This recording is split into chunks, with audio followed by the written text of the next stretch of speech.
स्वागत है बच्चों लर्न 20 पे। तो आज हम लोग क्लास 10th का श्रम विभाजन और जाति प्रथा इस अध्याय को पढ़ेंगे।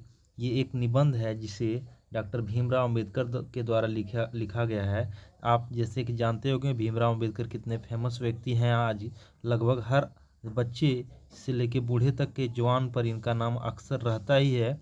ये जो हैं डॉक्टर भीमराव अंबेडकर हमारे संविधान सभा के संविधान के ड्राफ्टिंग कमेटी के अध्यक्ष भी रह चुके हैं और हमारे भारतीय संविधान के निर्माण में इन्होंने बहुत अमूल्य योगदान दिया है। इनकी योगदान को अमूल्य है, ये योगदान का कोई कीमत नहीं हो सकता है। इतनी बड़ी कीमत इन्होंने हमारे भारतीय संविधान के निर्माण में योगदान दिया है। ये इनका बैकग्राउंड जब आप देखिएगा तो आपको समझ में आ जाएगा कि इस परिस्थिति के व्यक्ति होते हुए भी ये इतने काबिल और होनहार थे कि यहाँ तक पहुँचे। और आज लोग पूरा भारत में ये अमर हैं, पूरा दुनिया में ये अमर हैं। कहा जाए तो डॉक्टर भीमराव अंबेडकर महान व्यक्ति हैं जिनका हम लोग सबसे पहले परिचय करेंगे ये भीमराव अंबेडकर के बारे में। चलिए, इनका जन्म जो हुआ था, बाबा भीमराव अंबेडकर का जन्म 14 अप्रैल 1891 ईस्वी में महू मध्य प्रदेश में एक दलित परिवार में हुआ था। कहाँ हुआ था? ध्यान से देखिए, एक दलित परिवार में हुआ था। ये एक दलित हैं। आप अभी भी जानते होंगे कि दलित परिवार में जन्म लेना आज आज़ादी के 75 साल के बावजूद भी आज भी बड़ा मुश्किल होता है। यहाँ दलितों के बच्चों को पढ़ लिख कर होनहार बनना या एक अच्छा व्यक्ति बन पाना, बहुत पढ़ा लिखा व्यक्ति बन पाना बड़ा मुश्किल काम है। तो समझ लीजिए 1891 में जन्मा, ये महू मध्य प्रदेश में जन्मे दलित परिवार में ये कैसे महान बने होंगे, कितनी कठिनाइयाँ ये फेस किए होंगे। तो बहुत ही महान व्यक्तित्व है इनका। मानव मुक्ति के पुरोधा बाबा साहब अपने समय के सुपठित जनों में से एक थे। सुपठित मतलब अच्छे पढ़े लिखे जनों मतलब लोगों में से एक थे। माने चुने गिने चुने लोगों में से एक थे। कहा जाए तो पढ़े लिखे गिने चुने लोगों में से एक थे। प्राथमिक शिक्षा के बाद बड़ौदा नरेश के प्रोत्साहन, बड़ौदा के राजा जो थे उस समय, वो राजतंत्र था ना उस समय, उसमें अंग्रेजों का शासन था। आज़ाद भारत भी नहीं हुआ था, अंग्रेज के शासन में था और कुछ छोटे मोटे राजा भी थे। तो बड़ौदा के नरेश जो थे, राजा जो थे, उन्होंने उन्हें प्रोत्साहन राशि दिया, प्रोत्साहित किया और उच्चतर शिक्षा के लिए न्यूयॉर्क, ये अमेरिका भेजा। बताइए, उस जमाने में ये अमेरिका जाके पढ़ाई किए। फिर लंदन, वहाँ के बाद न्यूयॉर्क के बाद फिर लंदन यानी इंग्लैंड गए। अमेरिका के बाद फिर इंग्लैंड गए। उन्होंने संस्कृत का धार्मिक, पौराणिक और पूरा वैदिक वाग्मय अनुवाद के जरिए पढ़ा। कहा जाता है कि पूरा वेद संस्कृत का धार्मिक, पौराणिक और पूरा वैदिक वाग्मय अनुवाद के जरिए पढ़ा। ऐतिहासिक सामाजिक क्षेत्र में उनका अनेक मौलिक स्थापनाएं प्रस्तुत की। क्या बोल रहे हैं कि अनुवाद के जरिए इन्होंने सारे ग्रंथ को पढ़ा, भारतीय ग्रंथों को, और फिर संस्कृत के ग्रंथों को अनुवाद के जरिए पढ़ा और ऐतिहासिक सामाजिक क्षेत्र में अनेक मौलिक स्थापनाएं प्रस्तुत भी की। बहुत सारी काम किए समाज के लिए, ऐतिहासिक काम, ये बहुत सारे ऐतिहासिक काम किए जो आज भी याद किया जा रहा है इन्हें। सब मिलाकर वे इतिहास मीमांसक विविधता, इतिहास जानने के मीमांसक मतलब कहा जाए तो ये लालची थे, इतिहास जानने का प्रेमी थे। विधिवेता, कानून के जानकार। अर्थशास्त्री जिसे अर्थशास्त्र का भी अच्छी जानकारी थी। समाजशास्त्री, समाज के बारे में भी इन्हें अच्छी जानकारी। शिक्षाविद, पढ़े लिखे लोग थे। धर्म दर्शन के व्याख्याता बनकर उभरे। मतलब कहा जाए हर फील्ड के हीरो थे ये, हर चीज़ इन्हें आता था। ये इतिहास भी जानते थे, अर्थशास्त्र भी जानते थे, समाज शास्त्र भी जानते थे, शिक्षाविद और धर्म दर्शन के व्याख्याता बनकर उभरे। तो ये थे, बड़े पढ़े लिखे लोग थे। लोगों में से एक थे। स्वदेश में कुछ समय तक उन्होंने वकालत की, यानी अपने देश में उन्होंने कुछ समय तक वकालत भी की है। समाज और राजनीति में बेहद सक्रिय भूमिका निभाते हुए उन्होंने अछूत किसे कहते हैं आप लोग समझ नहीं पा रहे हैं, अगर रिलेट नहीं कर पा रहे हैं तो अछूत उनको कहते हैं नीची जातियों को, लोगों को, जो भी कुछ नीची जातियाँ में बहुत सारी जाति आपके गांव आसपास में, जिसे आपके नज़र में भी अभी इंडिया उतना ज़्यादा कहा जाए तो खास करके बिहार उतना ज़्यादा डेवलप नहीं हो गया है, उतना विकसित नहीं हो गया कि अछूतों को भूल गया है। अछूत अभी भी हम लोग जानते हैं छोटी छोटी जातियां, नीची जातियां जिन्हें आज सरकार आरक्षण दी हुई है, ST SC OBC आदि में वो आते हैं। आप ये जान ही रहे हैं। तो उन अछूतों को क्या किया, उन्हें अछूत माना जाता था कुछ समय पहले, जब इनका जन्म हुआ था उस समय की बात है। अब तो बहुत कम हो गया है, लेकिन उस समय उनसे सट जाना भी क्या होता था, गुनाह होता था। अगर वह सट जाता था तो लोग गंगा स्नान करने चले जाते थे। इस तरह की मान्यता थी। उन्हें कुएं में पानी नहीं लेने दिया जाता था, नल तो उसमें कुआं ही होता था। स्त्रियों के साथ भेदभाव, मजदूर को मानवीय अधिकार व सम्मान दिलाने के लिए तो उन अछूतों, स्त्रियों और मजदूरों को मानवीय अधिकार, जो बेसिक अधिकार होते हैं, वह सम्मान दिलाने के लिए अथक संघर्ष किया, बहुत ज़्यादा संघर्ष किया। उनके चिंतन व रचनात्मकता के मुख्यतः 3 प्रेरक व्यक्ति रहे हैं। इनके जीवन में 3 ऐसे प्रेरक व्यक्ति रहे हैं जिनकी प्रेरणा से यह बहुत कुछ सीखे हैं। उनमें से एक हैं बुद्ध, दूसरे हैं कबीर और तीसरे हैं ज्योतिबा फुले, है ना। ज्योतिबा फुले महान व्यक्तित्व में से एक थे। तो ज्योतिबा फुले, बुद्ध, है ना। ज्योतिबा फुले ने महिलाओं के उत्थान के लिए बहुत काम किया, दलितों के लिए बहुत सारा काम किया। ज्योतिबा फुले और उनके वाइफ दोनों मिलके बहुत जगह क्या किए, स्कूल की स्थापना की, इसमें महिलाएं स्कूल जा सके, दलित स्कूल जा सके, है ना। तो इन सभी ये 3 व्यक्ति जो हैं, इनके जीवन के बहुत प्रेरक व्यक्ति रहे हैं। भारत के संविधान निर्माण में उनकी महत्ता और भूमिका और एक निष्ठ समर्पण के कारण ही आज उन्हें भारतीय संविधान का निर्माता कहकर श्रद्धांजलि अर्पित किया जाता है। क्योंकि इनकी भूमिका और महत्ता बहुत ज़्यादा थी भारतीय संविधान के निर्माण में, इसलिए इन्हें संविधान निर्माता कहकर भी श्रद्धांजलि अर्पित याद किया जाता है। वो अमर है कहा जाए, उन्हें हर साल याद किया जाता है। दिसंबर 1956 में दिल्ली में बाबा साहब का निधन हो गया। तो 56 में ही निधन हो गया, आज़ादी के लगभग 10 साल के अंतराल में उनका निधन हो गया। बाबा साहब ने अनेक पुस्तकें लिखी। उनकी प्रमुख रचनाएं एवं भाषण हैं the caste in India there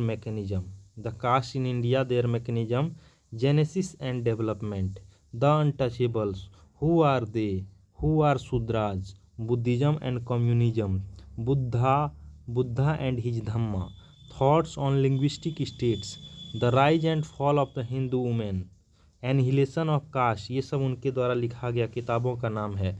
तो ये सब आप याद रखिएगा बच्चों। अगला है हिंदी में उनका वाग्मय भारत सरकार के कल्याण मंत्रालय से बाबा साहब अंबेडकर संपूर्ण वाग्मय नाम से 21 खंडों में प्रकाशित हो चुका है। तो इनका वाग्मय जो है एक कुछ होगा जो 21 खंडों में बाबा साहब अंबेडकर संपूर्ण वाग्मय नाम से 21 खंडों में प्रकाशित हुआ है। जो बाबा साहब के ज़िंदगी से रिलेटेड कुछ होगा जो 21 खंडों में 21 पार्ट में प्रकाशित भारत सरकार ने किया है। आगे हम लोग चलते हैं। यहाँ प्रस्तुत पाठ बाबा साहब का विख्यात एक भाषण है, जो एक पुस्तक का नाम पढ़े एनहिलेशन ऑफ कास्ट, उसी नाम से ललई सिंह यादव द्वारा बाबा साहब का इस भाषण इसी एनहिलेशन ऑफ कास्ट बुक से लिया गया है। और इसका हिंदी रूपांतरण कौन कर रहे हैं, तो ललई सिंह यादव के द्वारा हिंदी रूपांतरण जाति भेद का उच्छेद से किंचित संपादन के साथ लिया गया है ना। जाति भेद से उच्छेद, यही इसी का हिंदी मीनिंग हो गया, साथ लिया गया। भाषण जाति पाति तोड़क मंडल, लाहौर के वार्षिक सम्मेलन। तो एक सम्मेलन था जाति पाति तोड़क मंडल, एक मंडल मतलब बैठक हुआ था लाहौर में, बहुत सारे लोगों का मंडल था, जिसमें 1936 के अध्यक्षीय भाषण के रूप में यह तैयार किया गया था अम्बेडकर के द्वारा। परंतु क्रांतिकारी दृष्टि से जो आयोजक थे इस मंडल का, उन्हें पूर्ण सहमति नहीं बन सकने के कारण सम्मेलन स्थगित हो गया। चूँकि यह बोलने वाले थे, जिस भाषण को तैयार करके रखे थे वहाँ बोलने के लिए, पढ़ा ना जा सका एनिहिलेशन ऑफ कास्ट। बाद में बाबा साहब ने उसे स्वतंत्र पुस्तिका का रूप दिया। प्रस्तुत आलेख में वे भारतीय समाज में श्रम विभाजन के नाम पर मध्य युग का यह अवशिष्ट मतलब बेकार सा संस्कार के रूप में बरकरार जाति प्रथा और मानवीयता, नैसर्गिक न्याय मतलब प्राकृतिक न्याय, सामाजिक सद्भाव की दृष्टि से विचार करते हुए जाति और विषमतापूर्वक सामाजिक आधारों, रूढ़ मतलब पुराने पूर्वाग्रह जो आदमी लगा के परसेप्शन जो बोलते हैं उस लगा कर बैठा है, पुरानी परसेप्शन पर पुराना परंपरा जो दिमाग में बैठ गया है, लोकतंत्र के लिए उनकी अस्वास्थ्यकर प्रकृति किनकी, तो ये जो जाति प्रथा है और उसकी अस्वस्थकर जो प्रकृति है, यहाँ संभ्रात विधिवेता मतलब कानून के जानकार का दृष्टिकोण उभर सका है। यानी अम्बेडकर का दृष्टिकोण इस आलेख में दिखता है। भारतीय लोकतंत्र के भावी नागरिक के लिए यह आलेख अत्यंत शिक्षाप्रद है। श्रम विभाजन और जाति प्रथा बोलता है, यह विडंबना की बात है, यानी उपेक्षा की बात है, यह कितनी बुरी बात है कि इस युग में भी जातिवाद के पोषकों की कमी नहीं है। यानी जाति पाति मानने वालों की कमी नहीं है। इसके पोषक कई आधार पर इसका समर्थन करते हैं। इसका पोषक जो हैं जाति पाति मानने वाले, इसका कई आधारों पर कई तरीके से बोलते नहीं जाति पाति ठीक है। समर्थन का एक आधार यह भी कहा जाता है कि आधुनिक सभ्य समाज कार्यकुशलता के लिए श्रम विभाजन को आवश्यक मानता है। कहा जाता है कि आधुनिक जो सभ्य समाज है वह कार्य अच्छा हो, कोई भी काम अच्छे ढंग से हो सके, इसके लिए श्रम विभाजन आवश्यक मानता है। और चूंकि जाति प्रथा भी श्रम विभाजन का दूसरा रूप है, इसलिए इसमें चूंकि जाति प्रथा, जैसे कि एग्जाम्पल से समझिए कि आपके गांव में घड़ा बनाने का काम कुम्हार ही करता होगा, दाढ़ी बनाने का काम नौआ ही करता होगा, इस तरह से बहुत सारे काम किवाड़ फर्नीचर बनाने का काम बढ़ई ही करता होगा। तो दिमाग में इस तरह से ये श्रम विभाजन, जाति जो है वह श्रम का विभाजन का रूप में है। यानी वह उनका मानना है सभ्य समाज के लोगों का कि यह जो श्रम विभाजन जाति प्रथा है, यह जो जाति है यह श्रम विभाजन का ही दूसरा रूप है। यानी उनका कहना है अगर जाति नहीं होगी तो श्रम विभाजन कैसे होगा। कार्यकुशलता के लिए कार्य अच्छे ढंग से हो, इसके लिए श्रम विभाजन को आवश्यक मानते हैं। और चूंकि जाति प्रथा भी श्रम विभाजन का ही रूप है, इसलिए इसमें कोई बुराई नहीं है। ये कौन मान रहे हैं, तो सभ्य समाज के लोग मान रहे हैं। इस तर्क के संबंध में पहली बात तो यही आपत्तिजनक है कि जाति प्रथा और श्रम विभाजन के साथ साथ श्रमिक विभाजन का रूप लिए हुए है। क्या बोल रहा है कि जाति प्रथा जो है तो श्रम विभाजन का रूप तो लिया ही है, साथ ही साथ श्रमिक विभाजन, श्रमिक मतलब मजदूरों को विभाजित करके रखा है कि आप इसी काम को करेंगे, इसके अलावा कोई और काम नहीं कर सकते हैं।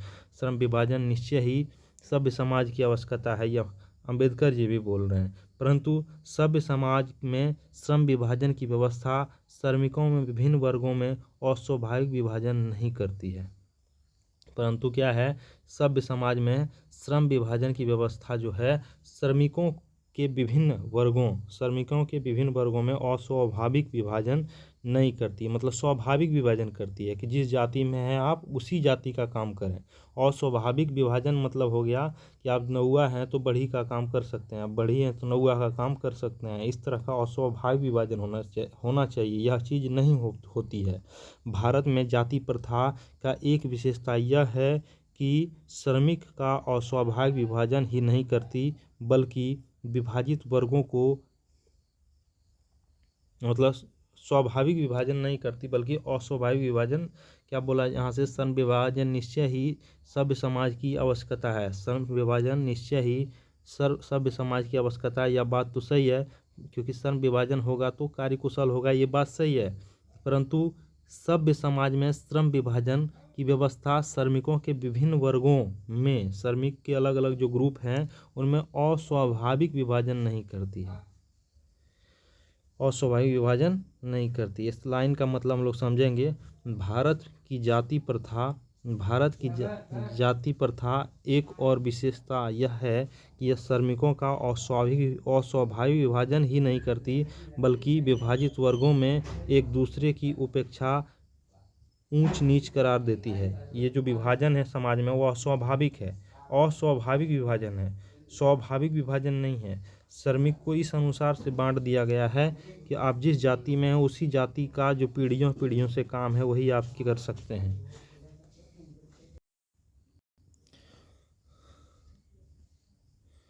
श्रम विभाजन की व्यवस्था श्रमिकों के विभिन्न वर्गों में अस्वाभाविक विभाजन नहीं करती। भारत की जाति प्रथा की एक और विशेषता यह है कि यह श्रमिकों का अस्वाभाविक विभाजन ही नहीं करती, बल्कि विभाजित वर्गों को एक दूसरे की अपेक्षा ऊंच नीच भी करार देती। अस्वाभाविक विभाजन ही नहीं कर रही है भारतीय समाज, है ना। यह श्रम विभाजन तो हो रहा है यहाँ, लेकिन जाति के आधार पर हो रहा है, और अस्वाभाविक विभाजन ही नहीं करती है। ये जो जाति के आधार पर श्रमिकों का विभाजन किया जा रहा है यह अस्वाभाविक विभाजन है। अगर यही नहीं करती भारत के लोग, बल्कि ये करने के बाद भी यह बोलते हैं कि फलाना जाति फलाना काम करने वाले लोग दूसरे काम करने वाले लोगों से नीचे है, जो बाल बना रहे हैं वह बढ़ईगिरी के काम से करने वाले से नीचे हैं, जो जूता सी रहे हैं वो बाल बनाने वाले से नीचे हैं। इस तरह की ऊंच नीच भी करार देती है, जो विश्व के किसी भी समाज में नहीं पाया जाता है। जाति प्रथा को यदि श्रम विभाजन मान लिया जाए तो स्वाभाविक विभाजन नहीं है। जाति प्रथा को यदि श्रम विभाजन मान लिया जाए तो यह स्वाभाविक विभाजन नहीं है, क्योंकि यह मनुष्य की रुचि पर आधारित नहीं है। अगर जाति की प्रथा को ही श्रम विभाजन मान लिया जाए तो यह स्वाभाविक विभाजन नहीं है, क्योंकि यह मनुष्य की रुचि पर आधारित नहीं है। मनुष्य जाति प्रथा को ही अगर श्रम विभाजन मान लिया जाए तो जिस जाति में जो लोग जन्म ले रहे हैं वो स्वाभाविक रूप से उनका विभाजन नहीं हुआ है। वो क्योंकि यह मनुष्य की रुचि पर आधारित नहीं है, हो सकता है कि उस जाति में जो लोग जन्म लिए हैं उस जाति के लोग को उस जाति का काम करने में रुचि ना हो, तो यह स्वाभाविक होगा, स्वाभाविक विभाजन होगा? नहीं होगा, अस्वाभाविक होगा।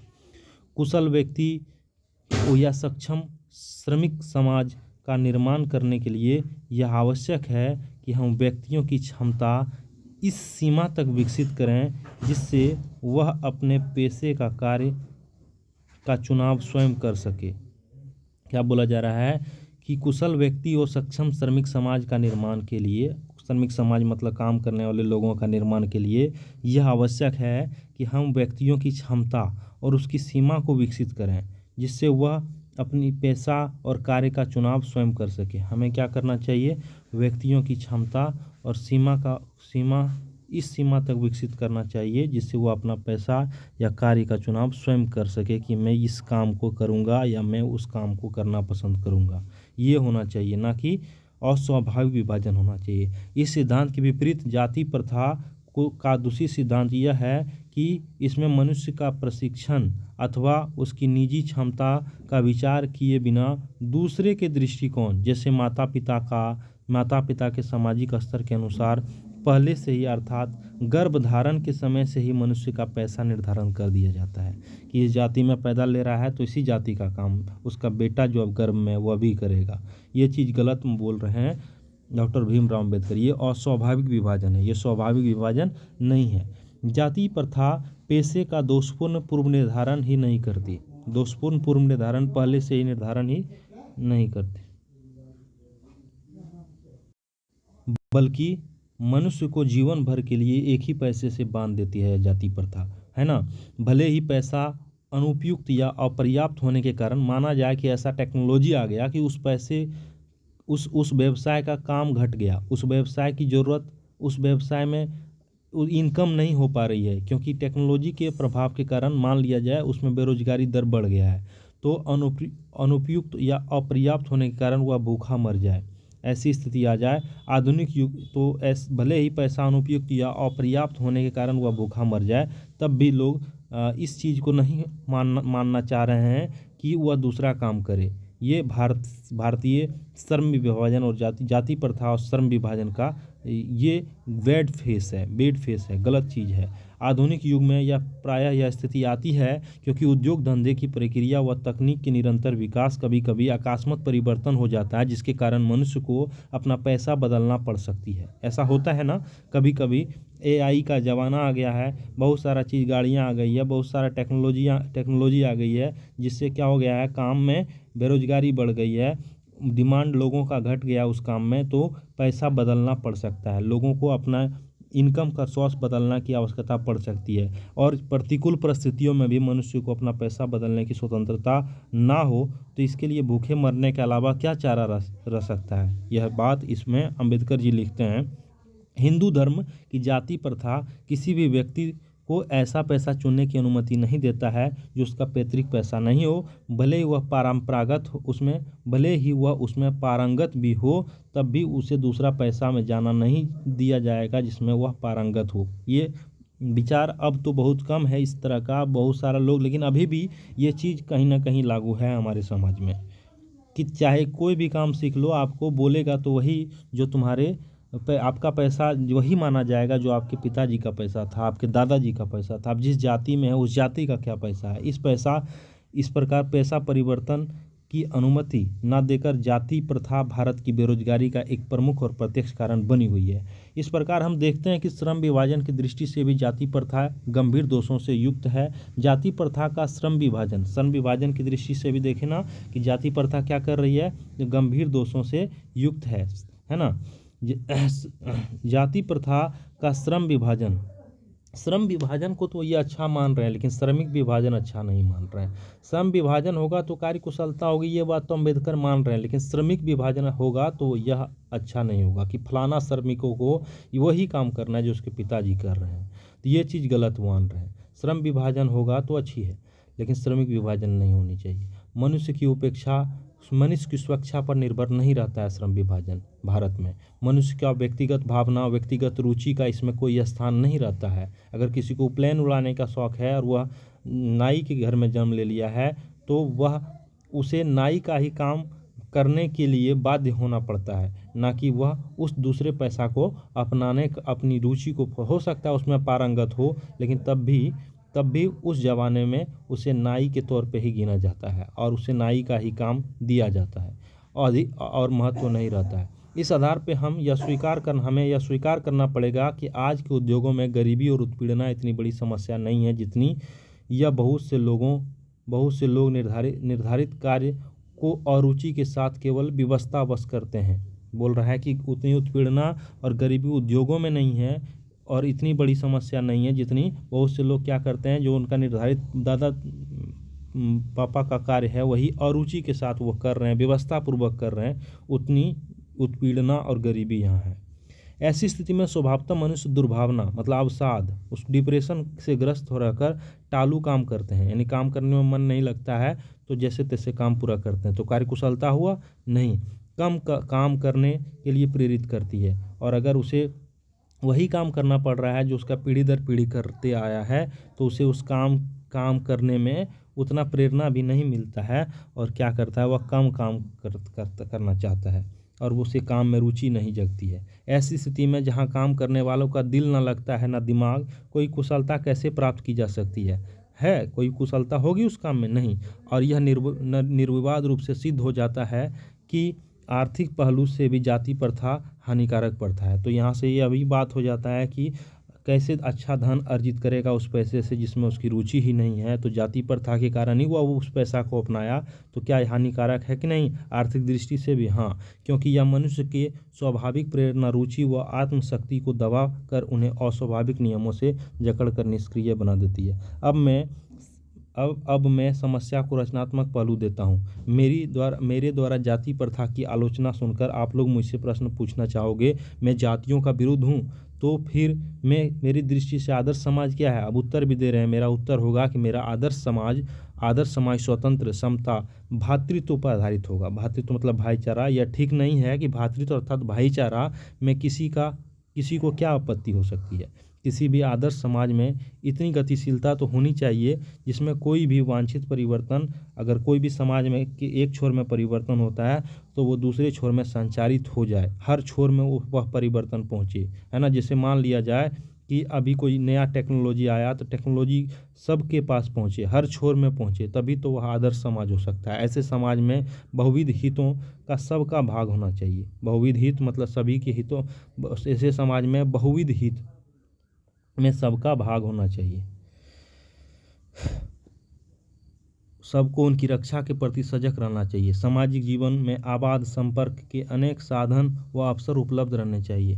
तात्पर्य यह है कि दूध पानी के मिश्रण की तरह भाईचारा का यही वास्तविक रूप है। जैसे दूध में अगर पानी मिला जाए तो वह भी दूध ही लगता है, उसी यही भाईचारा का मिश्रण हमारे समाज में होना चाहिए, आदर्श समाज में होना चाहिए। इसका दूसरा नाम ही लोकतंत्र है। यही दूध पानी का मिश्रण वाला भाईचारा का ही दूसरा नाम लोकतंत्र है। लोकतंत्र केवल शासन की एक पद्धति नहीं है, लोकतंत्र मूलतः सामूहिक दिनचर्या की एक रीति है, एक तरीका है। इसमें समाज के सम्मिलित अनुभव आदान प्रदान का नाम है। समाज के सम्मिलित अनुभवों का आदान प्रदान का नाम ही लोकतंत्र है। इनके अनुसार बाबा भीमराव अम्बेडकर इसमें बोल रहे हैं, इसमें यह आवश्यक है कि अपने साथियों के प्रति श्रद्धा और सम्मान का क्या हो, भाव हो, तभी यह अच्छा और सच्चा लोकतंत्र होगा। तो धन्यवाद बच्चों, आपको यह कैसा लगा आप कमेंट में ज़रूर बताइएगा। धन्यवाद।